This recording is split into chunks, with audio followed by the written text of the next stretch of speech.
Deuteronômio capítulo 16, verso 3.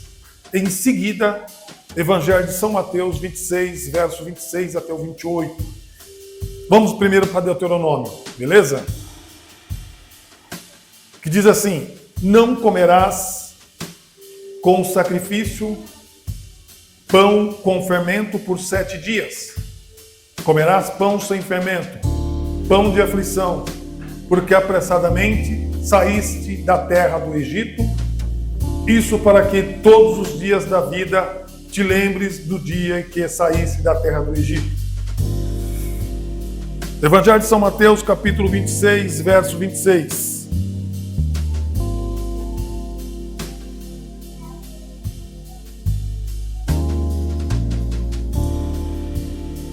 Ele disse: tu disseste, e quando comiam, tomou o pão, e abençoando-o, partiu, e deu aos discípulos, e disse: tomai, comei, isto é o meu corpo. E tomando o cálice, dando graças, deu-lhe, dizendo: bebei dele todos, porque isto é o meu sangue, sangue do Novo Testamento, que é derramado por muitos para a remissão dos pecados. Amém? Glória a Deus. Nós já oramos, mas eu quero comunicar aos queridos que estão nos ouvindo, ou nos assistindo melhor, pela plataforma do YouTube, que nos ajude, se esse conteúdo é de relevância espiritual, para que o Evangelho seja propagado. E se você que está do outro lado achar que é muito relevante, não esqueça de curtir, compartilhar, comentar e, por último, se inscrever no canal. Repetindo: curtir, comentar, compartilhar e se inscrever no canal, para que você receba todas as mensagens que a comunidade apostólica Moriá Rema posta. Vamos lá, queridos? Vamos ao que interessa? Sim ou sim? Amém. Vocês estão contentes com Jesus? Amém. Então diga: Pai, fala comigo. Preciso ouvir a tua voz. Fala ao meu coração. E ao meu entendimento. Amém. Vocês já perceberam que a maioria das pessoas comem pão? Às vezes algumas pessoas que têm uma certa intolerância ao conteúdo do pão, ao que vai no pão, as pessoas deixam de comer. Mas o que eu vejo aqui no Brasil, nos 27 estados que tem, a maioria das pessoas, ela come pão. Até que ponto o pão é bom? E até que ponto o pão não é bom? Eu não quero entrar no mérito da questão se é bom ou se não é bom. Mas eu creio que muitos de nós já ouviram falar: cuidado com o pão. O pão tem carboidrato? Tem. Mas até que ponto o pão é perigoso? Então nós vamos discorrer aqui na Bíblia a respeito de um determinado pão que foi implantado por Deus. Amém? Existe, se nós nos conectarmos direito no que eu vou falar, prestarmos atenção, nós vamos falar de 2 tipos de pão. Um pão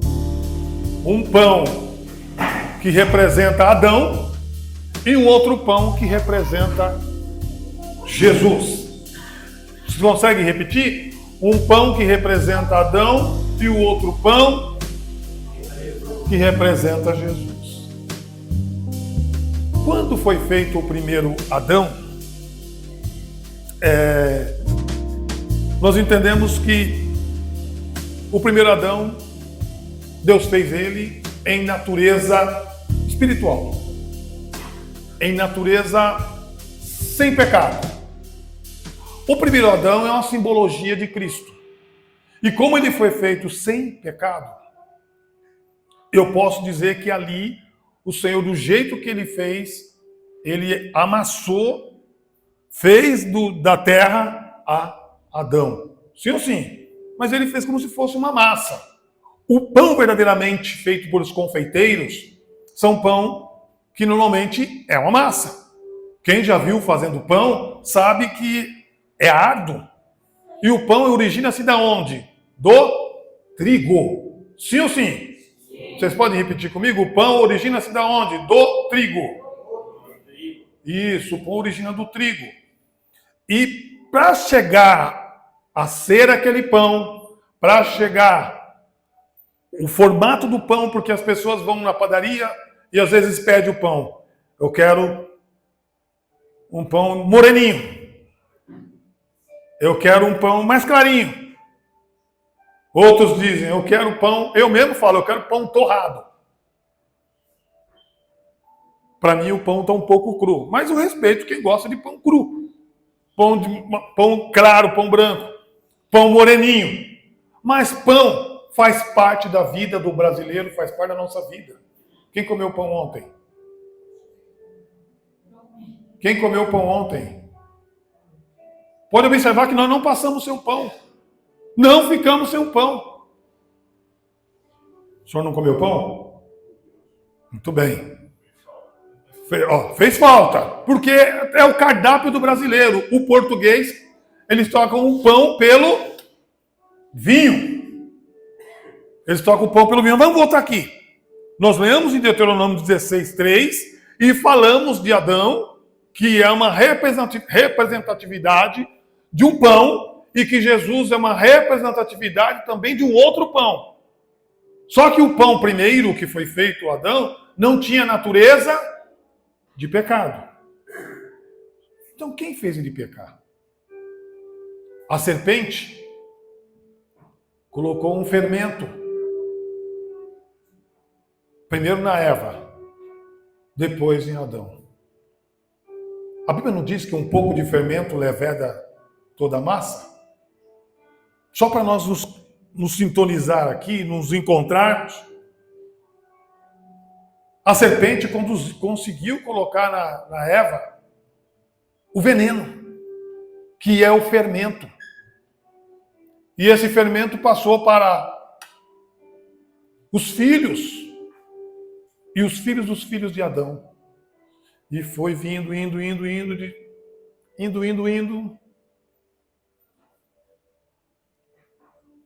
E quando a Bíblia fala que um pouco de fermento leveda toda a massa, esse fermento que eu estou dizendo para você simboliza o pecado. E se o fermento que nós, mesmo não sendo confeiteiros ou aqueles que são profissionais que trabalham em confeitarias, eles colocam fermento no pão, o objetivo ou o propósito de colocar fermento no pão é para que o pão cresça, incha, fica grande. Porque se nós comemos pão sem fermento, a sensação que tem, o pão está faltando alguma coisa. Mas à luz da Bíblia, o que o Senhor ordenou aqui numa festa de Páscoa? Olha o que diz, vou repetir. Não comerás com sacrifício, com fermento, parte A. Por 7 dias comerás pão sem fermento. Nesta manhã, eu não vou entrar praticamente no elemento pão sem fermento, mas eu vou falar um pouco do pão que a Bíblia menciona. O pão representado por Adão e o pão representado por Jesus. Quem está comigo aqui, diga glória a Deus. Glória a Deus. Quando nós olhamos para o fermento que foi introduzido por Eva, que atingiu Adão, que atingiu os filhos, que atingiu o neto, Caim e Abel. O fermento foi indo, foi crescendo. Se nós formos lembrarmos bem, o que o Senhor falou quando o espírito da morte passou sobre a terra, quando Deus estava pronto para tirar o pessoal do Egito, mas antes disso veio as provações, veio as tribulações, veio os problemas, e o Senhor mandou passar nos batentes da porta sangue. Texto que diz assim, nos umbrais das portas. O que significa sangue nos batentes da porta? O que significa sangue sendo passado nos umbrais. Significa que o espírito da morte passasse na casa do hebreu, porque o sangue era para ser colocado na casa dos hebreus. O espírito da morte não iria entrar naquela casa. Aí você me pergunta, o que tem a ver com o pão? Aguenta aí, segura um pouco aí que você vai entender. Primeiro nós estamos falando de ceia. Ceia, simbolicamente, tem o pão e tem o vinho. O suco, como nós brasileiros fazemos. Mas, saindo um pouquinho do contexto aqui, de Deuteronômio, nós vamos entrar agora lá no contexto de Gênesis 26, verso 26. E nós vamos repetir a leitura. Só o versículo 26. E tu disseste, quando comiam, Jesus tomou o pão, e abençoando-o partiu, e deu aos discípulos, e disse, tomai e comei, isto é meu corpo. Tomando o cálice, na minha versão aqui está cálice com X. E dando graças, deu-lhe dizendo, bebei todos, porque isto é o meu sangue. Primeiro vamos lá. 3 aspectos do ato da ceia que nós vemos que o Senhor Jesus convidou os ilustres discípulos para participarem. Porque eles eram convidados de honras. Primeiro, o que a gente vê aqui? Jesus preparando eles para participarem da Páscoa. E se Jesus está preparando eles para participarem da Páscoa, o que ele faz? Ele manda eles se prepararem. Preparem. Porque a ceia, ou a Páscoa, vocês vão participar. E eu disse que 3 aspectos do ato da ceia. Primeiro é o amor. Jesus está demonstrando para eles o amor. Amor de uma forma individual. Gálatas capítulo 2, verso 20, diz que Cristo sacrificou a sua vida por amor a eu, a você, a nós que aqui estamos. Presta atenção, senão você não vai entender. Segundo lugar, o sofrimento. Jesus sofreu por mim e por você.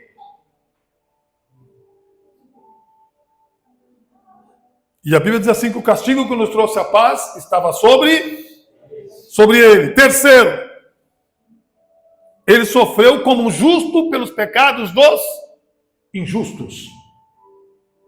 Amém? Mas nós falamos de pão. Nós falamos de vinho ou de sangue. Nós falamos de sangue que foi passado nos umbrais da porta. Nós falamos do pecado de Caim e Abel, que simboliza o fermento que foi introduzido por parte de Eva. A serpente, que foi uma articuladora de envenenar Eva, durou até quando? Durou até aqui, este momento do qual teve um período de 1500 anos até chegar Jesus. 1500 anos, como Jesus aqui está falando da ceia, ou está falando do pão. E este pão, ou este sangue, ou este vinho, o mesmo sangue que foi passado nos umbrais da porta tem o intuito de fazer o quê? De dar a vida. Os mesmos sangue que eles iriam participar nesta primeira ceia era também para eles não morrer eternamente. Até aqui vocês estão entendendo? Amém. Então, quem participa do corpo e do sangue de Jesus é para não morrer eternamente. Diga assim, eu não quero morrer eternamente. Eu não quero morrer eternamente. De novo, eu não quero morrer eternamente. Eu não quero morrer eternamente. O cálice significa bênção. O que é o sangue. O pão também significa bênção, mas ao mesmo tempo pode simbolizar maldição. E quando todas as ceias que nós fazemos, nós lemos aonde? Lemos em 1 Coríntios 1, 3 e 20, versículo 23. Nós observamos quem está ministrando a ceia ali. Quem está ministrando a ceia ali? Eu vou falar, não é para você responder. Vocês podem dizer, é Paulo. Não, não é Paulo.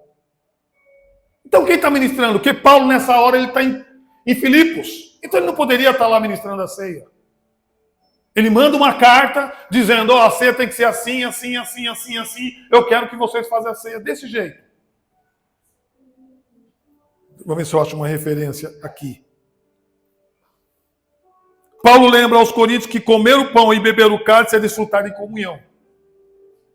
Mas não tinha apóstolo, não tinha reverendo, não tinha bispo, não tinha padre. Quem está ministrando a ceia quando Paulo está falando? E agora, quem está ministrando a ceia? A ceia era algo que era realizado nas casas ou nas sinagogas. Então não tem que ter alguém na frente ministrando a ceia para mim e para você. Aí o presbítero vai dizer, nós somos brasileiros, entendo que sou brasileiro, mas nós somos cristãos judaicos, nós viemos da linhagem judaica. Se não existisse o judaísmo, não existiria o cristianismo. Então quando nós participamos da ceia, nós entendemos através da nossa mente que nós estamos fazendo algo benéfico para que nós tenhamos a vida eterna através da comunhão com Cristo. Amém?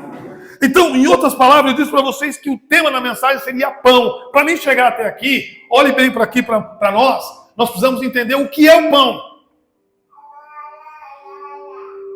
O que é o pão? Está quase querendo falar ali o que é o pão. O que é o pão? O pão é uma representatividade de Adão lá no Antigo Testamento. E no Novo Testamento é uma nova representatividade de Cristo. Como assim?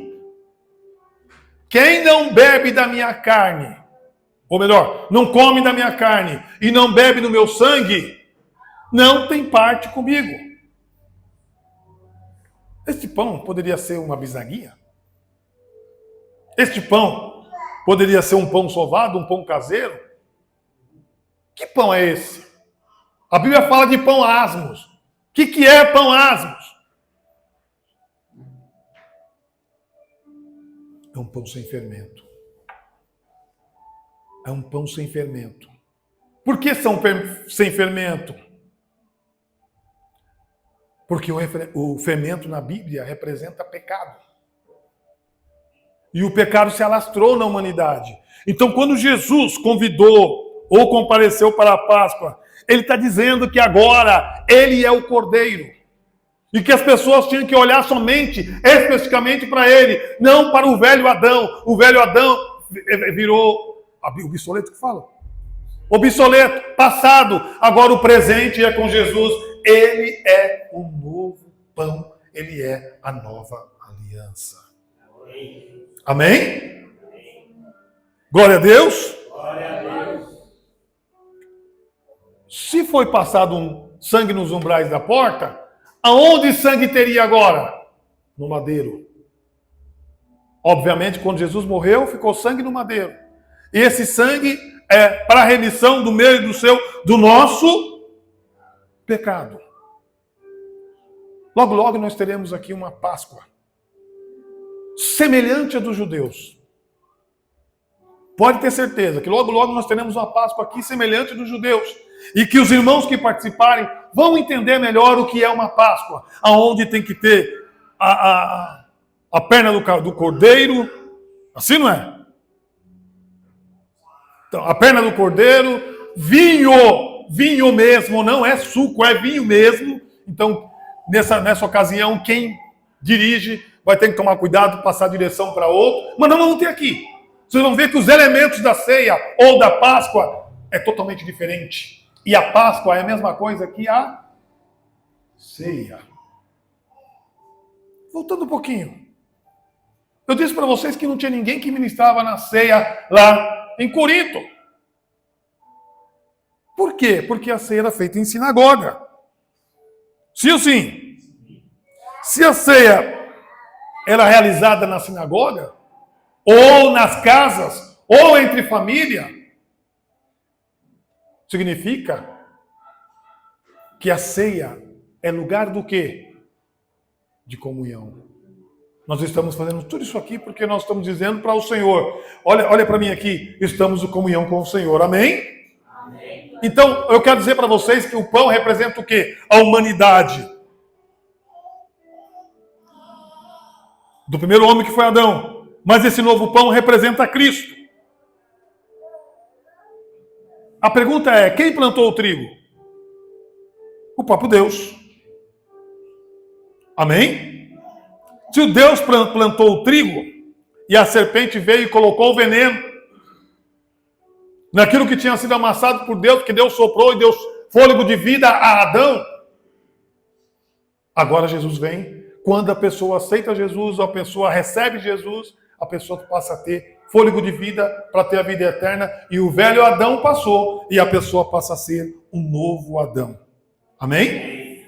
Aí a pessoa passa a ter forma. A pessoa passa a ficar mais simpática, mais diferente, mais bonita. Por quê? Porque a velha massa ficou para trás, agora é uma nova massa na representação de Cristo. Eu olho para o Júnior e vejo a diferença nele. Alguém consegue perceber?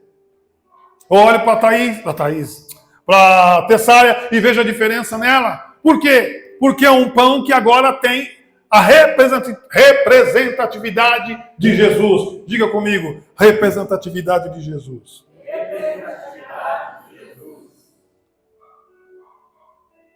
Deus fez o homem se tornar alma vivente. Quando ele soprou sobre Adão. E Deus faz o mesmo conosco. E nós também entendemos que nós somos o pão, mas o pão modificado. E quando nós participamos da ceia, e nós comemos o pão, para que serve esse pão?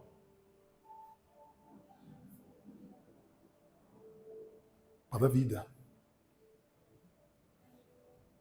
O homem em si, que está no velho Adão, é um pão amassado, é um pão praticamente velho, é um pão que foi fermentado. O Adão foi fermentado. E quando o povo de Israel sai do Egito, ainda está fermentado. Por isso Deus dá essa ordem de Deuteronômio, capítulo 16, verso 3, para eles não comer pão com fermento. Está entendendo? Quem está ouvindo, diga a glória de Jesus. Então eu posso afirmar para vocês que Jesus representa um novo Adão, sem fermento, que é sem pecado. Quem quer ser o novo Adão? Quem quer ser o novo Adão? Olha o que diz a Bíblia: expurgai o fermento velho, para que sejais massa nova, assim como sois sem fermento, porque Cristo, nossa Páscoa, já foi sacrificado. 1 Coríntios capítulo 5, verso 7.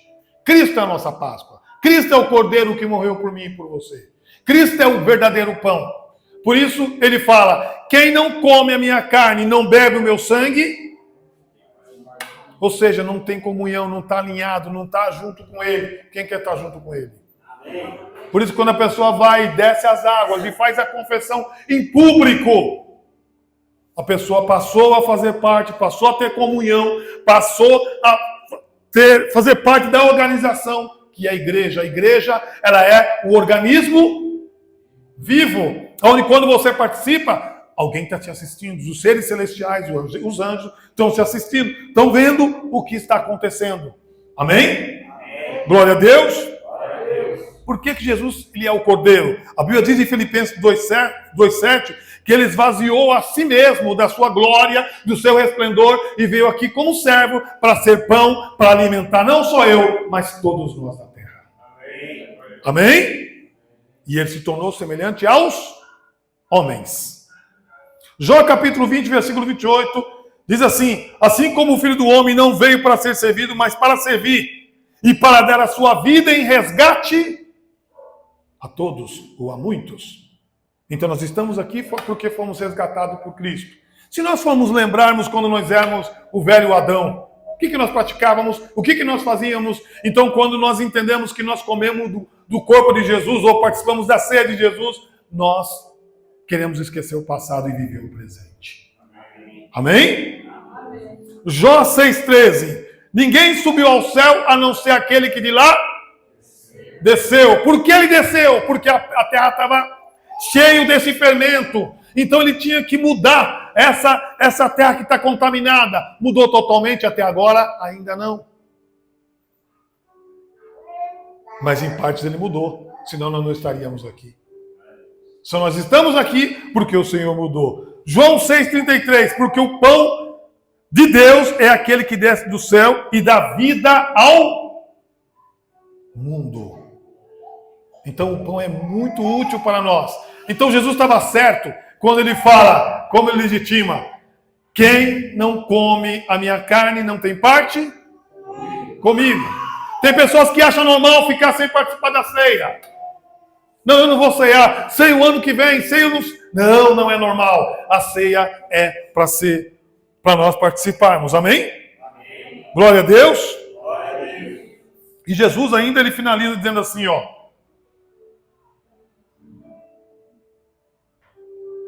alguém perguntando para Jesus: Senhor, dá-nos desse pão. Aí ele continua falando: eu sou o pão da vida, aquele que vem a mim, de modo algum terá fome. Quem crê em mim, jamais terá sede. João 6, 33 e 34. Então esse pão vai dar mais fome para nós. Fome referente à palavra de Deus. Amós ainda fala que haveria fome nem de pão, não só de pão, sede não de água, mas de ouvir a palavra. Será que nós já estamos vivendo isso? Será que nós estamos vivendo isso?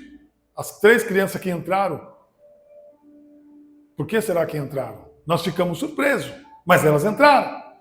Deus pode fazer com que as pessoas sintam sede e fome pelas coisas de Deus, porque as pessoas não querem continuar sendo o velho Adão, querem ser um novo Adão.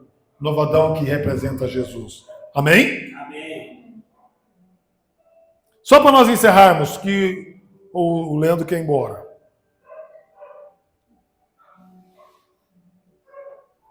Quando eu falei que Jesus, ou melhor, não tinha pastor, não tinha reverendo, não tinha apóstolo, não tinha bispo, não tinha arcebispo, não tinha padre para ministrar ceia em Corinto. Então, quem que estava lá que merecia todo destaque? O próprio Jesus. Então a ceia não é a figura do pastor que está em destaque. A ceia é a figura de Jesus que nós devemos honrar e glorificar o nome dele para todos sempre. Amém? Que Deus em Cristo vos abençoe. Nós vamos finalizar aqui com uma oração, mas espero que vocês tenham absorvido essa palavra neste momento. Amém? Deus abençoe. Vamos orar?